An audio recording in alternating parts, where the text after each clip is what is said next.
appreciate that warm welcome. Excited to be here to talk to you all today. See a lot of familiar faces. Exciting to talk about not just being a bureaucrat, but also some of the research we're doing. Yeah, I don't know why I made this title up for this slide, but turns out Utah has lots of fossils. And it's actually the basis for a substantial amount of tourism in other parts of the state. You have the Dinosaur Diamond over on the east edge of the Colorado Plateau, where you've got Vernal, Price, the museum there, down to Moab, and then over to Grand Junction at the Museum of Western Colorado. And you know, quite a number of people are on that circuit visiting those places just because of the fossil legacy that they preserve. We're going to talk about that. I wish the screen were a little better, or bigger, I mean, not better, it's fine, but just a little bigger, maybe at the back of the room, hard to see, but the BLM administers about 245 million or so surface acres in the American West, and a lot of it's in Utah, right? So if you can make that out on the slide, you've got a really solid swath of, uh-oh. Am I on the timer? Yeah. Well, I'll just keep fighting with it. You've got this solid swath of stuff down in the southeast, across to the east, and then a lot out to the West Desert, basically. And they represent two very different geographic terrains. All the BLM land out in the west, of course, is Great Basin. And then all the stuff to the south and east is Colorado Plateau, with the Wasatch Hinge Line between them. And they're very different geology and very different geological stories to tell, and very different fossils. Of course, back when public lands were being sorted out amongst the states, these were lands that nobody wanted, right? Why did nobody want these lands back in the late 19th century? Couldn't farm them, couldn't ranch them, really. It was mostly bare rock.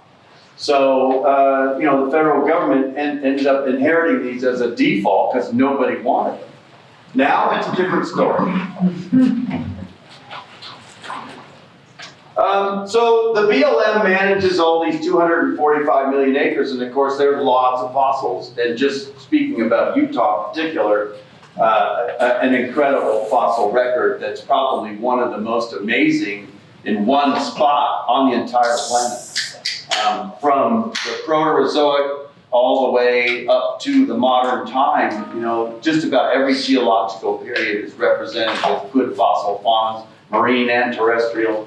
So it's pretty remarkable. We've got Cambrian lagerstocks that are almost as cool as what you'd see up in the Burgess Shale inside of a national park in Canada. This guy in particular I'm very fond of. That's the Hollywood Tyrannosaur. I brought in an actual cast. This is how it looked when it was dug out of the ground. That's from the middle of Grand Staircase, north central of the Powers Plateau.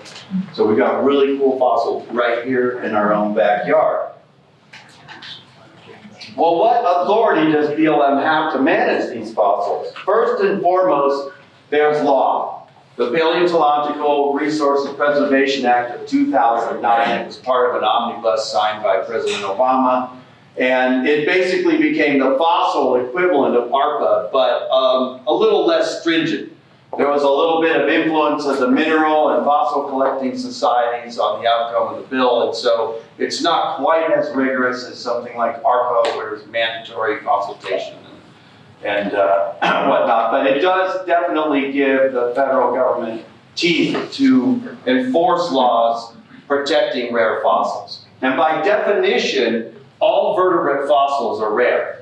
Okay, that's not necessarily the reality, but for legal purposes, the government decided that vertebrate fossils are rare and unique resources that need protection.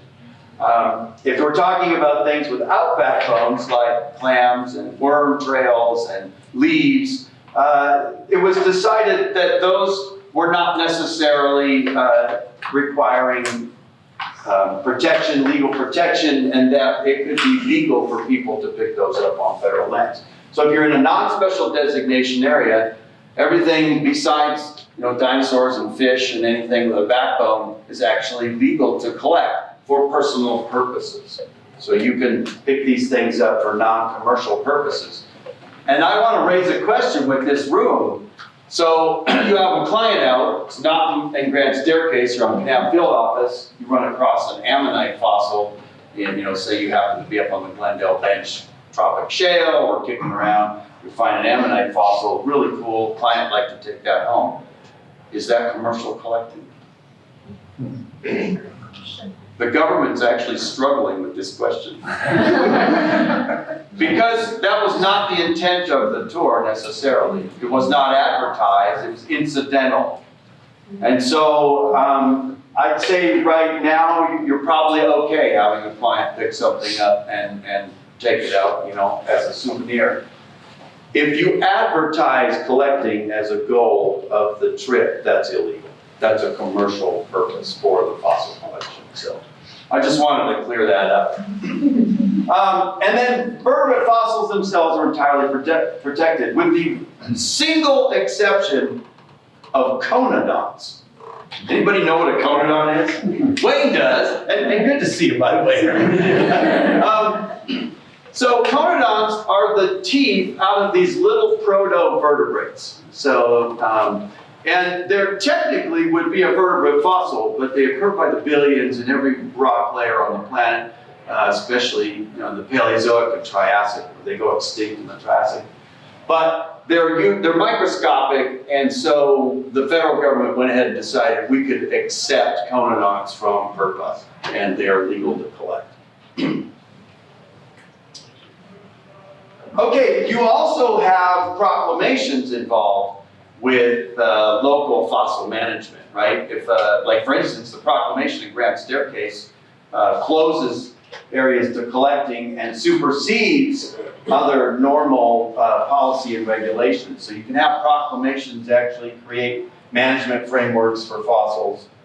And last but not least, land use plans can certainly create management frameworks for more intensive resource management and create closures for things like leaves and clams and ammonites if they're deemed to be scientifically significant and unique to that one particular spot. So land use plans can override the general provisions in PERPA if it's deemed they're important enough to do so. Does that all make sense? Okay, great. So those are the legal frameworks with which we would manage fossils on federal lands.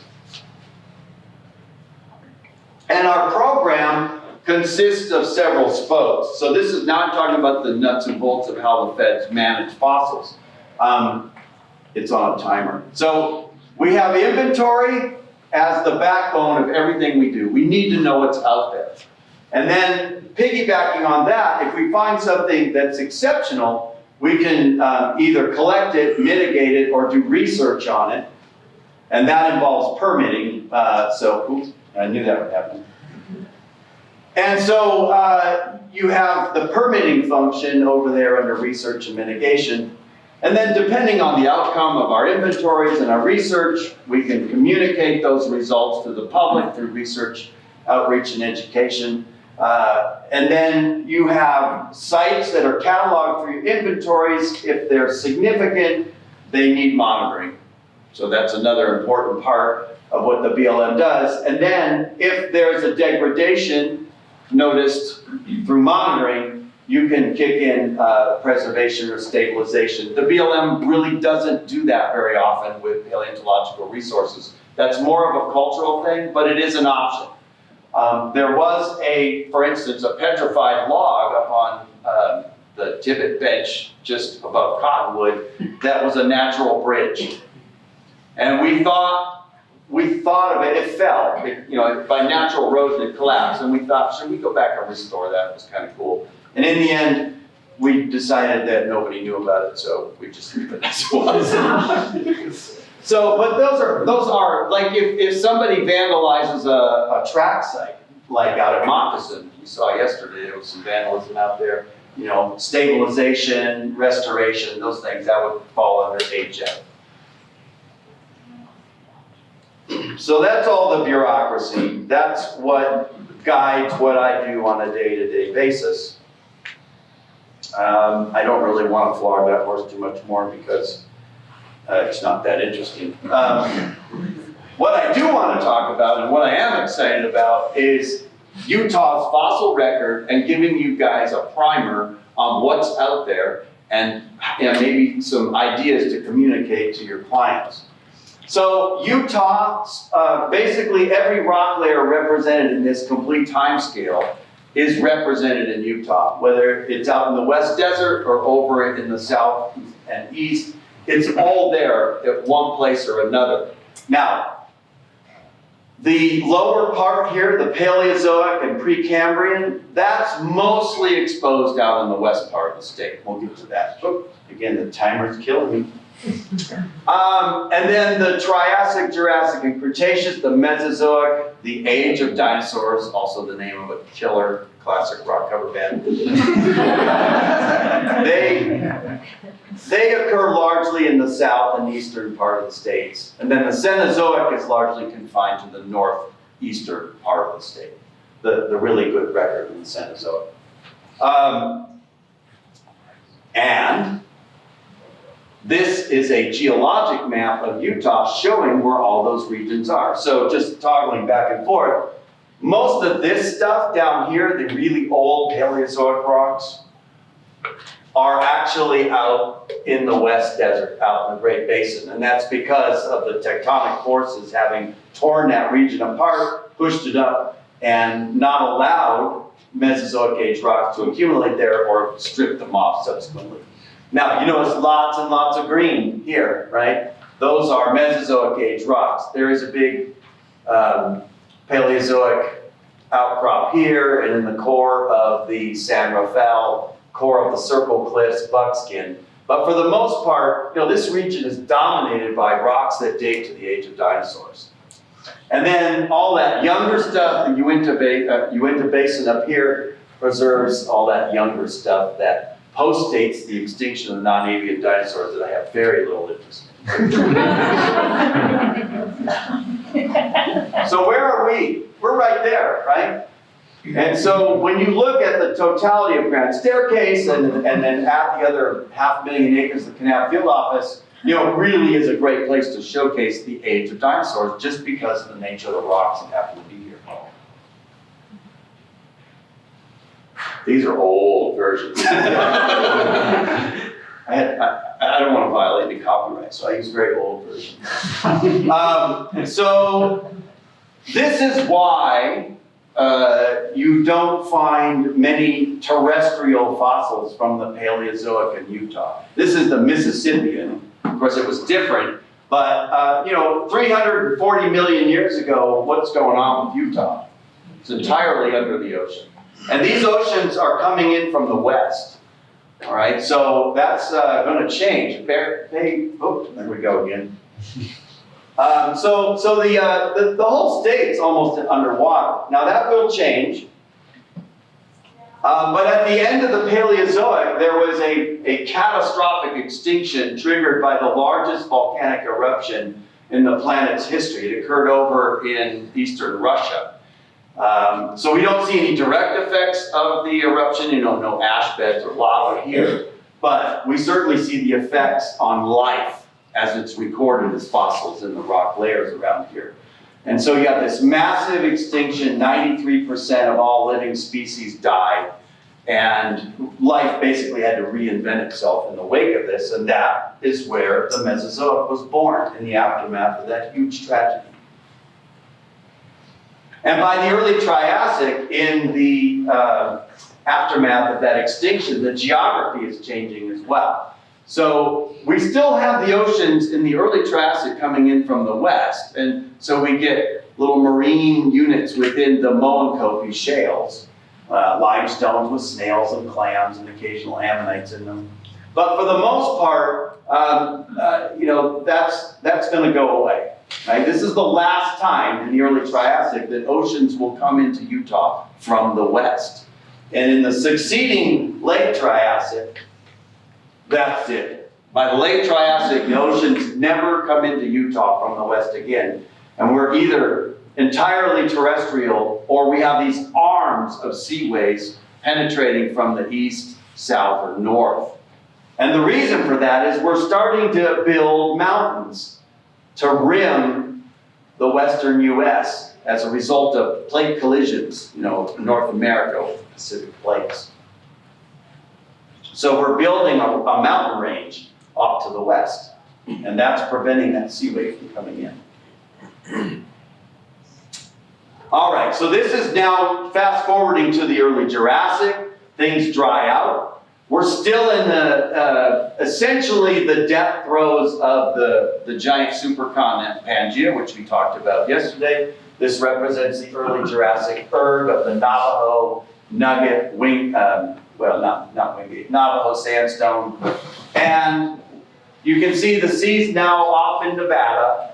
We're entirely landlocked and it's dry. All right, that's going to change.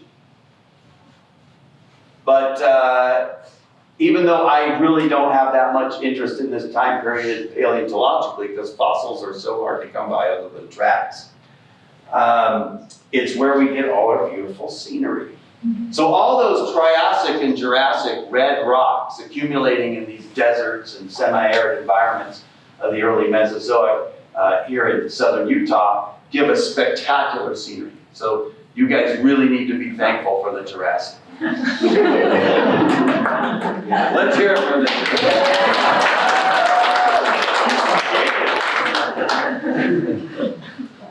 And the later Jurassic, things improve, ecologically speaking. We start getting more rain, and we start to see large animals inhabiting the area, and in such densities and under such geological conditions that we're preserving their bones, unlike the earlier part of the Jurassic. So this is, of course, Jurassic National Monument, and one of the resources showcased in that tourist trade up in eastern Utah that I mentioned. We don't really see these kinds of deposits so much down here. We have Morrison Formation, which is what yields these bones, but the densities are much lower. We do see bone around Escalante, but nothing like this. The closest you would see something like this is out near Hanksville. There's a tremendous pile of bone northwest of Hanksville called the Burpee Quarry that's probably this times 10. And just to drive home this point, I'm using Jim Kirkland's, the state paleontologist, summary of the dinosaur record of Utah to show you how fossil dense Utah is throughout the Mesozoic. It's a little sketchy down here in the early Jurassic and Triassic just because the environments weren't really great for preserving bones. Great for tracks, but not great for preserving bones. And so, we show a low diversity of animals here just because we don't have their bones. I'm sure if we had fossil bones, that diversity would explode like it looks up higher. But starting with the Morrison Formation about 150 million years ago, we see an explosion in the preservation of dinosaur fossils leading to an apparent increase in diversity. We get really big animals that are very tough and durable and easy to fossilize. And so that record continues almost unbroken through their extinction 66 million years ago, which is recorded in the North Horn Formation up in the central Wasatch. We do have very late Cretaceous age rocks around here. They're called the Canaan Peak Formation. Our new work, our recent research has shown that they may actually be as young as 70 million, 69 million, something like that. So we could potentially pull a T-Rex and a Triceratops out of there someday. But just to drive home the point, this is one of the best dinosaur fossil records in the world, right here in the state of Utah. And of course, our local area really highlights the upper part of that story, up in what we call the Upper Cretaceous. So starting at about 100 million years ago, the fossil record around here becomes exceptional. Now I'm going to show a series of geographic reconstructions starting at the latest Jurassic, earliest Cretaceous. I'm just going to time lapse through them, and you'll see the evolving landscape, which I think is pretty cool. So this is starting in the Jurassic, latest Jurassic, early Cretaceous. Now, what happened there? Can you see what's happening? There's not much change in Utah overall, but the Atlantic Ocean is getting bigger. That's the biggest change. Okay, next. This is about 120 million, I think. I made notes to myself, but there. Oh, no, this is 115 million years ago. Now what happened? Big change. Loading from mountain building off to the west, this chain right here has actually started to drive the continental crust downwards and create a trough in which the seaway coming from the north can sneak in and inundate this area. Of course, having a big body of water out there helps make things wet. Similar, kind of continuity, continuation, same setting, but the Atlantic's still opening up. Okay, and this is 100 million years ago, just at the base of the Cenomanian. And so the seaway's still coming in, but it hasn't punched through. It hasn't connected through down into the Gulf of Mexico, which it's going to do in the next step. So now we have a continuous body of warm, shallow body of warm water off the eastern part of Utah that's going to pump tons of moisture into the region, which makes it wet, humid, lush, tropical level rainfall and climate. So that becomes a Shangri-La for dinosaurs. This is the seaway retreating, and it's at this time, 75 million years ago, that the optimal conditions for preserving dinosaurs in Grand Staircase was created. So about 75 million years ago, in this paleogeographic setting, it was a perfect storm for preserving dinosaur bones. You had sediment-choked rivers flowing down out of those mountains in Nevada and western Utah, seasonally spilling their banks and covering the floodplain with mud and sand and burying all these skeletons almost, immediately after they died. Or in some cases, they died in flooding episodes and were drowned. So it's just a perfect storm for getting beautiful fossils preserved. This is 66 million. This is at the close of the Cretaceous. See the seaways actually drying out again and never to return. So we lose the seaway at about 66 million, and Utah's high and dry now, and we see the start of the true Rocky Mountains here. So the interior of Utah and also Colorado is starting to push up and form the modern Rocky Mountains. That'll keep the seaway from ever coming back. Okay, now, these are 75 million year old rocks deposited during that acme of dinosaur preservation I mentioned, and they tend to be gray. I jokingly call the Caparo, it's 50 shades of gray. That's all you get out there. And for the paleontologist, that's the best color. We love gray. Red, I can do without it. But gray, that's amazing, because I know there's going to be fossils out there. Like this one, the very first dinosaur ever excavated coming here back in 2000. I was working with Dave Gillette at the Museum of Northern Arizona on a site that I had found as a contractor 2 years earlier. And it turned out to be a perfectly articulated hadrosaur dinosaur with skin impressions, the first ever found in Grand Staircase. So unfortunately the head had eroded away, so we didn't get that. But we were able to identify it as a Gryphosaurus-like animal. And the skin impressions were a big deal, because up till that point, we didn't know we had soft tissue preservation on our dinosaurs. Now we know it's relatively routine for the Caparos. And to get skin preserved, you have to bury animals incredibly rapidly. Now, I'm going to take a little detour and talk about our current research. So, in 2014, we started finding tyrannosaurs. This place became Tyrannosaurs Are Us. So we really had a rash of discoveries. The first one was at a place called Rainbows and Unicorns. I'll get to that. And then we found this. I found this specimen in 2015. This is the Hollywood Tyrannosaur. It's still the record holder for the best preserved Tyrannosaur ever found in the southern U.S. It's a nearly complete individual. the tail wrapped all the way around, and the last little nubbin of the tail was tickling the chin.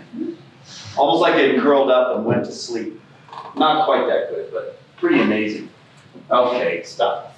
You're sure that's not my mother-in-law? I can't be absolutely sure. If you say so. So, we started finding all these tyrannosaurs, and of course, Grand Staircase has yielded lots and lots of new dinosaurs. You know, we're sitting on about 30 new species. We've named about half of those, and have another 15 yet to name that are sitting on researchers' desks right now. But the tyrannosaurs are especially fascinating to me. I think they're an incredibly fascinating group because they may be exhibiting social behavior and doing things that dinosaurs hadn't done before. So here are these huge predators that include the largest predators that ever walked on dry land. And they're just fascinating to me. And so when we started finding them over and over again in Grand Staircase, it triggered a lot of questions research-wise. How do these fit into the overall Tyrannosaur story? And are they important? Do we even care about Grand Staircase Tyrannosaurs? Well, the year before, I'm sorry, in 2009, if you would have asked anybody what the Tyrannosaur evolutionary tree looked like, they would have drawn you something like this. Okay, you have T-Rex up here at the crown of this group as kind of the archetypical Tyrannosaur. Giant bone-crunching jaws, tiny little forelimbs with useless little stubby fingers. And at the other end of the spectrum, you have these things called Gorgosaurus and Albertosaurus, which look similar, but were much smaller and not as ornate. You know, so they just basically show this progression of the animals getting slightly larger with each step, from Daspletosaurus to Tarbosaurus to Tyrannosaurus. Seemed pretty straightforward, nice climb, say, just a gradual evolution into T-Rex. Okay, that's a just so story based on not very many fossils, and everything had been collected up in the northern Great Plains. This changed in 2010 when they excavated a beautiful tyrannosaur out of the Bisti Badlands in northwestern New Mexico. This is the crew getting ready to helicopter out a body block of this thing that became Bistiaversa celii, and that means the destroyer of the Bisti. And this was the first hint that there was more to the Tyrannosaur story than anybody had ever realized. Because although this animal had previously been referred to Daspletosaurus, it became clear on second look it was nothing like Daspletosaurus. It was its own thing. And so Thomas Carr in 2010 named the first southern tyrannosaur from North America, Bistiaversa. Well, the following year in 2011, as Bistiaversa reconstructed, following year in 2011, Thomas Carr also named another southern tyrannosaur. This one was from Grand Staircase. It had been collected from the Caperos Plateau in the 1980s by Brigham Young University, but nothing had been done with it until Carr came along and worked on it for his PhD dissertation. And he realized it was a second new southern tyrannosaur. So he called this one Tyrannophonius currii, Tyrannophonius meaning monstrous murder, and currii named for this guy, Phil Currie, who had done the early Tyrannosaur work. He was honoring him.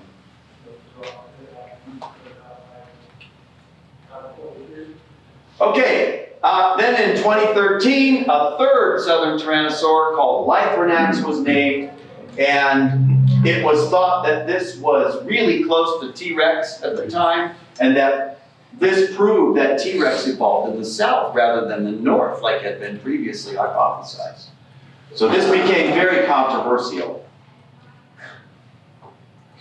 And then, of course, 2014, the year after Lythronax was named, I find the Rainbows and Unicorns Tyrannosaur bed, and there were 3 individuals preserved in here. A really big one, like a 30-footer, a large juvenile, about a 15 to 17-footer, and a baby not much bigger than an emu, like the lemur commercials. This is the skull of the largest individual from that site reconstructed, and it became clear that this was not Bisti, it was not Teratophonius, and it was not Lycopex. We've got a fourth Tyrannosaur. Okay, then Hollywood comes along, and now we realize Hollywood is slightly different than the Rainbow's animal, but similar enough, they probably belong in the same genus. So we're thinking maybe we have two species within the same genus, but they're still different from anything that's been previously named. I just happen to have one of the smartest dinosaur guys I know here working for me as a seasonal this year, Dr. Joe Sertic, formerly curator of dinosaurs at the Denver Museum of Nature and Science. And so, given all that we found out about Grand Staircase Tyrannosaurs, it led us to reevaluate the entire Tyrannosaur story. So, we recoded, reevaluated a 25,000 character data set in this vast Excel sheet. And then this is the week we're going to run the numbers and find out. But we created a preliminary tree based on our analysis. And I'm going to contrast that with this tree, which was created by Carr after they found all these southern animals. So Carr in 2017 said, okay, now we've got Bisti, Teratophonius, and Lythronax. Where do they fit into the Tyrannosaur story? Well, he put Bisti as very primitive, like more primitive than Gorgosaurus and Albertosaurus, which had previously been the presumed ancestors of all the rest of these animals. And then put Teratophonius and Lythronax in fairly middle to advanced positions within the lineage going up to T-Rex, but below Daspletosaurus, interestingly. Even though they have fewer teeth and look a little more similar to T-Rex than Daspletosaurus. I want to let the cat out of the bag. So, this is Carr's state-of-the-art in 2017. The anomaly here is that Bisti is very similar to Teratophonius, and he's got it outside of Tyrannosaur proper. He's saying it's not even a true Tyrannosaur. But the point is, he still viewed the Tyrannosaur progression to T-Rex as a gradual evolution and kind of a pretty simple, straightforward story. Okay, drum roll, please. Yes. So now we add all these new animals and some new animals that Joe had been working on from the San Juan Basin, and we've got huge diversity of Tyrannosaurs down here. Actually, more species of Tyrannosaurs down here than up north, which was a surprise. Shouldn't have been, but it did surprise us. And using our new morphological information and reevaluation of all the characters in that huge, mind-boggling 25,000 cell Excel sheet, we've been able to show there's a fundamental split within the Tyrannosaurs, with this southern group evolving lookalikes to T-Rex, but they're actually a dead end. They're not directly evolving to T-Rex. And the line going to T-Rex is simply Gorgo to Daspleto to Tyrannosaurus, much like Carr originally proposed. Sorry, not Carr, Kirby originally. But he didn't have all these other fossils. So it turns out there's this southern clade plus Gorgosaurus. Whoops. Sorry about the timers. And that's a revelation. This is unpublished research that we hope to get into Nature. So you're seeing it here for the first time. And it shows that the diversity in Laramidian is much higher than we would have ever guessed. So we expect to be finding more Tyrannosaurs as time goes on. We don't think we've actually solved this riddle totally, but be looking for a Nature or Science paper here soon on this topic. Okay, I'm all done. And I wanted to honor Scott Richardson, who passed recently, last week actually. And, you know, he was instrumental in getting a lot of these dinosaurs collected and discovered and on, and worked for me for 20 plus years out in the field. So I'll miss him, and I'm very thankful to have worked with him over the years.